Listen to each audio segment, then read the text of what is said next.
नमस्कार दोस्तों, जय हिंद जय भारत। मैं हूँ CL Saini, CDRK Saini. BEd classes में आप सभी का हार्दिक स्वागत है, अभिनंदन है। देखिए, हमारे इस चैनल के माध्यम से आप सभी के लिए आपके सभी शिक्षण विषयों पर पाठ योजनाओं का निर्माण करना बताया जा रहा है। देखिए, आज की लाइव क्लास के अंतर्गत हम भूगोल पाठ योजना क्रमांक 11 के अंतर्गत भूकंप इस टॉपिक का चयन करते हुए आपको इस भूकंप पर आप किस तरह पाठ योजना का निर्माण कर सकते हैं, इसके बारे में संपूर्ण स्टेप्स बताई जाएगी। आपको कौन कौन से शिक्षण बिंदु लेने हैं, किस तरह के प्रश्न बनाने हैं, किस तरह की शिक्षण सहायक सामग्री का निर्माण करना है, उसके बारे में बताया जाएगा। तो आप सब बने रहें हमारे साथ, हमारे इस चैनल के साथ। और यदि आप हमारे इस चैनल पर पहली बार आए हैं तो हमारे इस चैनल को सब्सक्राइब करें और पास ही बने बेल आइकन को जरूर दबावें, जिससे हमारे द्वारा जब भी पाठ योजना की लाइव क्लास चलाई जाए तो उनके नोटिफिकेशन आपको मिल सके और आपको पाठ योजना निर्माण करना आ सके। देखिए, हम ज्योग्राफी की पाठ योजना बनाते हैं तो सबसे पहले वही श्यामपट्ट पूर्ति का निर्माण करते हैं। श्यामपट्ट पूर्ति के अंतर्गत हम वही विद्यालय का नाम, कक्षा, दिनांक, विषय, कालांश और कालांश का समय, बीच सेंटर में हमारा प्रकरण लिखते हैं।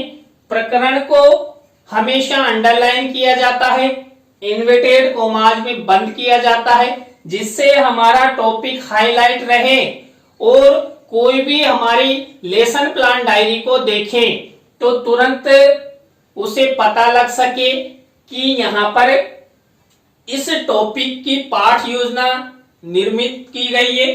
तो यहाँ पर श्यामपट्ट पूर्ति के बाद हम उद्देश्य, विशिष्टीकरण और अपेक्षित व्यवहारगत परिवर्तन का निर्माण करते हैं, जिसके अंतर्गत हम 1 से 2 विशिष्टीकरण, 2 से 3 अपेक्षित व्यवहारगत परिवर्तन बनाते हैं।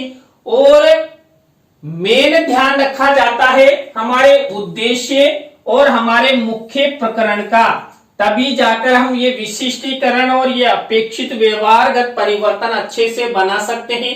तो यहाँ पर ज्योग्राफी की पाठ योजना का निर्माण जब किया जाता है तो 6 उद्देश्य बनाए जाते हैं, जिसके अंतर्गत पहला उद्देश्य ज्ञान होता है। अब ज्ञान से ही रिलेटेड और हमारे मुख्य प्रकरण का ध्यान रखते हुए हम 1 से 2 विशिष्टीकरण बनाएंगे और 2 से 3 ये अपेक्षित व्यवहारगत परिवर्तन बनाएंगे।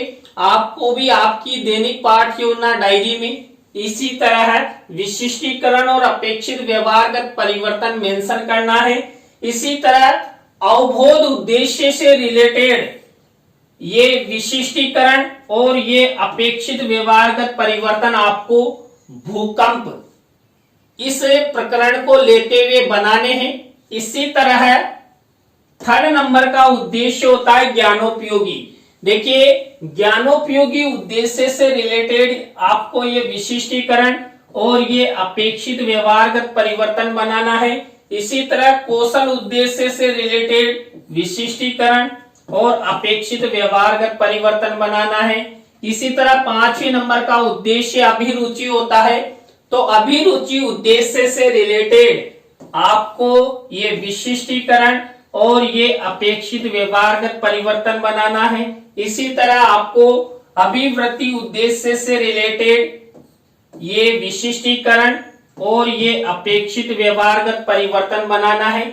इस तरह आपको ज्योग्राफी लेसन प्लान में 6 उद्देश्यों का निर्माण करना है। 1 से 2 प्रत्येक उद्देश्य में विशिष्टीकरण बनाना है, 2 से 3 अपेक्षित व्यवहारगत परिवर्तन बनाना है। उद्देश्यों के बाद हमारी नेक्स्ट प्रक्रिया, नेक्स्ट कॉलम आता है कक्षा शिक्षण सहायक सामग्री का। देखिए, कक्षा शिक्षण सहायक सामग्री 2 प्रकार की होती है, सामान्य और विशिष्ट। देखिए, सामान्य शिक्षण सहायक सामग्री तो हमारे पास आसानी से उपलब्ध हो जाती है, लेकिन जो विशिष्ट शिक्षण सहायक सामग्री होती है उसका निर्माण हमें करना होता है, जिसके अंतर्गत हम चार्ट, चित्र, मॉडल, प्रतिकृति आदि का निर्माण करते हैं। और यहाँ पर हमने जो भूकंप नामक प्रकरण लिया है, इस पर हम चार्ट और चित्र का प्रयोग करेंगे। तो आपको ये कक्षा शिक्षण सहायक सामग्री का कॉलम बनाना है। इसके बाद आपको पूर्व ज्ञान का कॉलम बनाना है। पूर्व ज्ञान के कॉलम के बाद आपको शिक्षण बिंदु का कॉलम बनाना है। अब ये शिक्षण बिंदु हमारा जो मुख्य प्रकरण है भूकंप, इसी से रिलेटेड लिए जाते हैं।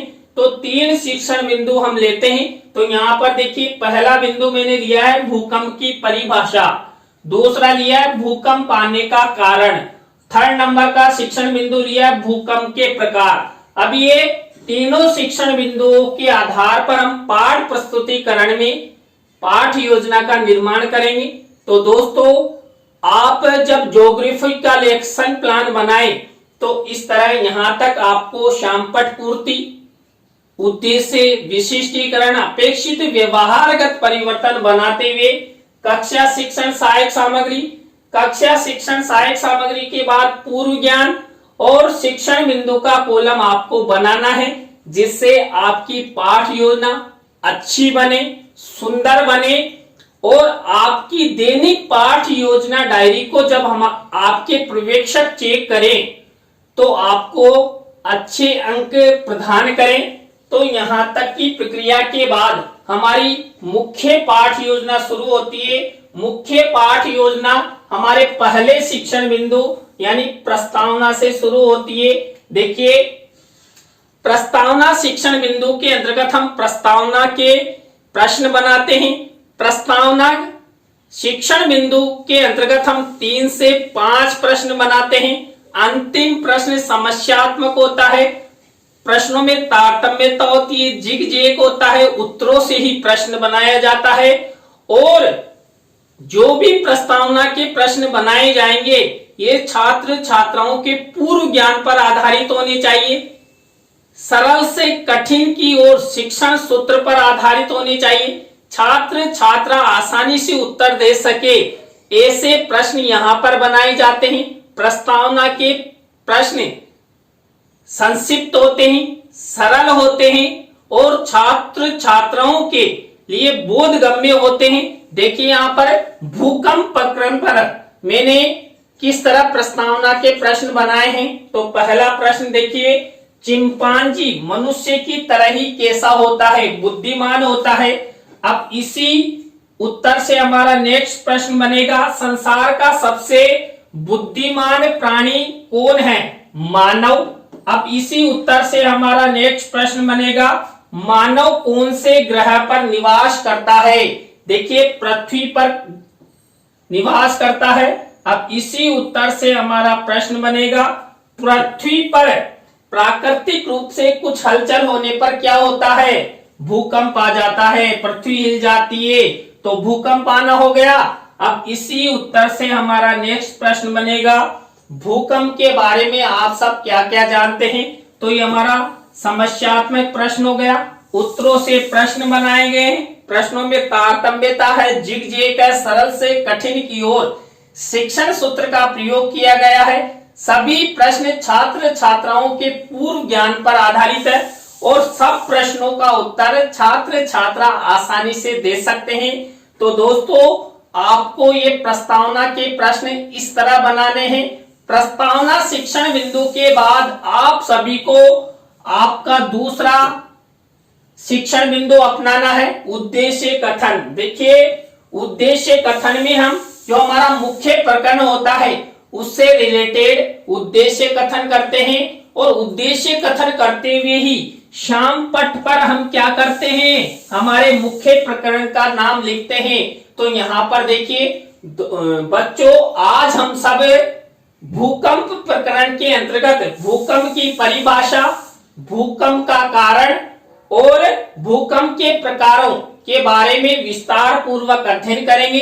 तो इस तरह यहाँ पर भूकंप मुख्य प्रकरण का नाम लिख देंगे और शिक्षण सहायक सामग्री के कॉलम में हम छात्र छात्राओं को भूकंप से रिलेटेड चित्र भी दिखा सकते हैं। तो देखिए मेरे द्वारा भी शिक्षण सहायक सामग्री में यहाँ पर भूकंप का चित्र मिनिएचर के रूप में लगाया गया है। तो इस तरह यह आपको प्रस्तावना और उद्देश्य कथन की स्टेप अपनानी है। सबसे महत्वपूर्ण होती है प्रस्तावना और उद्देश्य कथन।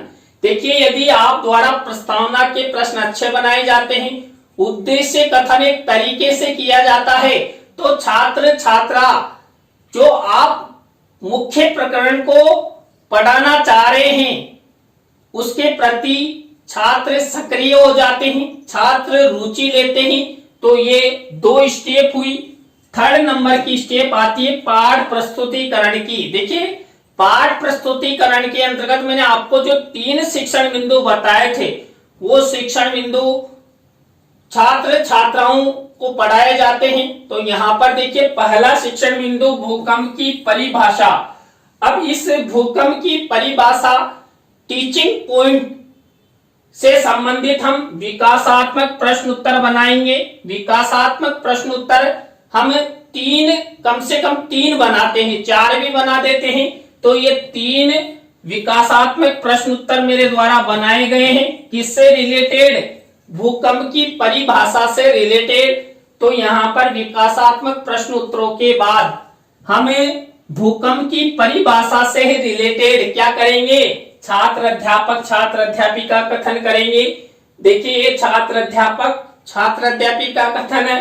इसी से रिलेटेड हम इसमें से कोई मुख्य शब्द है, कोई सेंटेंस है जिसको हम छात्र छात्राओं को आसानी से समझा सके, छात्रों के शब्द भंडार में वृद्धि हो, छात्रों को ज्ञान की प्राप्ति हो। इस हेतु श्यामपट्ट कार्य वाले कॉलम में ब्लैक शीट का निर्माण करते हैं और सिल्वर कलर के पेन से इस तरह ये शब्द लिख देते हैं। अब इसी छात्र अध्यापक छात्र अध्यापिका कथन से रिलेटेड हमें शिक्षण सहायक सामग्री के कॉलम में चित्र मिनिएचर के रूप में लगाते हैं। देखिए भूकंप की परिभाषा से रिलेटेड ये चित्र मेरे द्वारा मेंशन किया गया है। तो आपको इस तरह ये भूकंप की परिभाषा से रिलेटेड छात्र अध्यापक छात्र अध्यापिका कथन करना है। अब इसी से रिलेटेड हम क्या करेंगे? बोध प्रश्न करेंगे। तो ये बोध प्रश्न उत्तर हमारे द्वारा बनाए गए हैं। तो आपको 3 से 5 बोध प्रश्न बनाने हैं। जितनी विषय वस्तु हम लेते हैं उसके आधार पर बोध प्रश्न उत्तर बना दिए जाते हैं। तो दोस्तों ये हमारा पहला शिक्षण बिंदु कंप्लीट हुआ, भूकंप की परिभाषा। इसमें हमने वही विकासात्मक प्रश्न उत्तर, छात्र अध्यापक छात्र अध्यापिका कथन और बोध प्रश्न बनाए। अब हमारा दूसरा शिक्षण बिंदु चलता है भूकंप का कारण। देखिए भूकंप आने का मुख्य कारण क्या है, इससे रिलेटेड वही हम विकासात्मक प्रश्न उत्तर बनाएंगे। मैंने आपको बता ही दिया है हम 3 विकासात्मक प्रश्न उत्तर बनाते हैं। तो विकासात्मक प्रश्न उत्तरों के बाद भूकंप आने का कारण, इसी से रिलेटेड छात्र अध्यापक छात्र अध्यापिका कथन करेंगे। तो ये छात्र अध्यापक छात्र अध्यापिका कथन हुआ। इसी से रिलेटेड हम श्यामपट्ट कार्य में वही मुख्य शब्द सेंटेंस आदि को क्या करेंगे? सिल्वर कलर के पेन से यहाँ पर ब्लैक शीट के मिनिएचर पर लिखेंगे। अब इसी से रिलेटेड हम शिक्षण सहायक सामग्री के कॉलम में वही चित्र मिनिएचर के रूप में लगाएंगे। देखिए यदि आप मॉडल भी बनाते हैं तो उसका मिनिएचर आपको यहाँ पर लिखना होता है। मैंने आपको बताया था कि भूकंप इस प्रकरण में हम चार्ट और चित्र का प्रयोग करेंगे। तो दोस्तों यहाँ पर ये चार्ट और ये चित्र का प्रयोग किया गया है। तो आपको इस तरह ये चार्ट और चित्र यानी कि विशिष्ट शिक्षण सहायक सामग्री का प्रयोग करना है। तो ये भूकंप आने का कारण, इससे रिलेटेड छात्र अध्यापक छात्र अध्यापिका कथन हुआ। अब इसी से रिलेटेड हम बोध प्रश्न उत्तर बनाएंगे। ये बोध प्रश्न उत्तर मैंने आपको बता ही दिया, 3 से 5 बोध प्रश्न उत्तर बनाते हैं। जितनी विषय वस्तु होती है उसके आधार पर बनाए जाते हैं। तो ये भूकंप आने के कारण इससे रिलेटेड बोध प्रश्न हुए। तो इस तरह हमारे ये 2 शिक्षण बिंदु कंप्लीट हो चुके हैं। यहां पर भी हमने वही प्रक्रिया अपनाई, विकासात्मक प्रश्न उत्तर, छात्र अध्यापक छात्र अध्यापिका कथन और बोध प्रश्न उत्तर। अब हमारा 3rd नंबर का शिक्षण बिंदु शुरू होता है भूकंप के प्रकार। अब यहां पर ये भूकंप के प्रकार, इससे से रिलेटेड वही विकासात्मक प्रश्न उत्तर बनाएंगे। अब बताने की आवश्यकता नहीं है बार बार कि हम 3 से कम 3 विकासात्मक प्रश्न उत्तर बनाते हैं। तो ये विकासात्मक प्रश्न उत्तर हुए। विकासात्मक प्रश्न उत्तरों के बाद वही छात्र अध्यापक छात्र अध्यापिका कथन। अब इसी में से कोई मुख्य शब्द सेंटेंस को वही ब्लैक शीट का निर्माण और सिल्वर कलर के पेन से यहां पर लिखेंगे और इसी से रिलेटेड हम शिक्षण सहायक सामग्री में वही चित्र मिनीचर के रूप में लगाएंगे।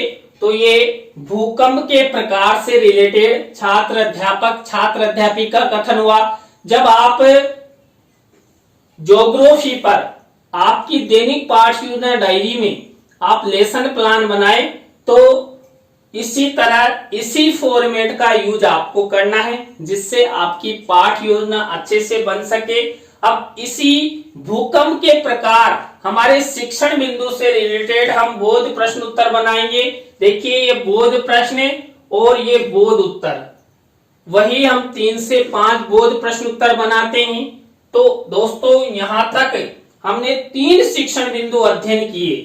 तीनों शिक्षण बिंदुओं में हमने वही प्रक्रिया अपनाई, विकासात्मक प्रश्न उत्तर, छात्र अध्यापक छात्र अध्यापिका कथन और बोध प्रश्न। तो आपको ये 3 शिक्षण बिंदु लेते हुए आपको भूकंप प्रकरण पर लेसन प्लान बनाना है। इसके बाद हमारी नेक्स्ट स्टेप आती है पुनरावृत्ति प्रश्नों की। जो देखिए पुनरावृत्ति प्रश्न जो हमने 3 शिक्षण बिंदु लिए थे उनमें से ही पुनरावृत्ति प्रश्न बनाए जाते हैं। कम से कम हम 5 पुनरावृत्ति प्रश्न बनाते हैं। पुनरावृत्ति प्रश्न उत्तर आपको इस तरह बनाने हैं, इस तरह का फॉर्मेट रहेगा। नेक्स्ट हमारी स्टेप आती है मूल्यांकन प्रश्नों की। तो दोस्तों मैंने आपको कई बार बता दिया है कि मूल्यांकन प्रश्नों के अंतर्गत हम 3 तरह के प्रश्न लेते हैं, वस्तुनिष्ठ प्रश्न, रिक्त स्थानों से रिलेटेड, सत्य असत्य से रिलेटेड या लघुत्रात्मक अति लघुत्रात्मक या एक शब्द या एक पंक्ति वाले। तो इस तरह देखिए मेरे द्वारा ये 6 प्रश्न बनाए गए हैं, ब्लैक शीट का निर्माण किया गया है, सिल्वर कलर के पेन से ये सब प्रश्न उत्तर लिखे गए हैं। देखिए यहां पर जितने भी मैंने प्रश्न बनाए हैं किसी का भी उत्तर नहीं लिखा है। तो आपको भी इसी तरह इसी प्रक्रिया का सहारा लेते हुए मूल्यांकन प्रश्न बनाने हैं। मूल्यांकन प्रश्नों के बाद हम गृह कार्य की स्टेप में आते हैं। गृह कार्य की स्टेप में हम वही श्यामपट्ट कार्य वाले कॉलम में ब्लैक शीट का निर्माण और सिल्वर कलर के पेन से 1 से 2 निबंधात्मक प्रश्न छात्र छात्राओं को होमवर्क के लिए देते हैं। तो इस तरह ये होमवर्क की स्टेप हुई। तो दोस्तों आज की लाइव क्लास में हमने भूगोल पाठ योजना क्रमांक 11 के अंतर्गत जो भूकंप प्रकरण है इसको लेते हुए आपको पाठ योजना का निर्माण करना बताया। आज की लाइव क्लास आपको कैसी लगी कमेंट्स में हमें जरूर बताएं। अच्छी लगी हो तो लाइक करें, कमेंट्स करें और शेयर जरूर करें दोस्तों। और देखिए आप हमारा फुल सपोर्ट कर रहे हैं, मुझे पता है जो चैनल की ग्रोथ हमारी चल रही है वो आप लोगों के सहयोग से बराबर दिन रात बढ़ती जा रही है। तो दोस्तों और एक और बात, आप जो भी हमें पाठ योजना के टॉपिक सेंड करते हैं तो हमारा प्रयास रहता है कि हम यथाशीघ्र अंडर 10 डेज में उनको बनाकर हमारे चैनल पर अपलोड करें जिससे आप सब पाठ योजना का निर्माण करना सीख सको। तो दोस्तों इस तरह आप हमें कंटेंट भेजते रहे और हम अंडर 10 डेज में आपके लिए पाठ योजनाएं निर्मित कर चैनल पर अपलोड करते रहेंगे। तो इजाजत दीजिए, नए लेसन प्लान के साथ हम आपसे फिर मिलेंगे CDRK सैनी B.Ed क्लासेज में। जय हिंद, जय भारत, राम राम सा।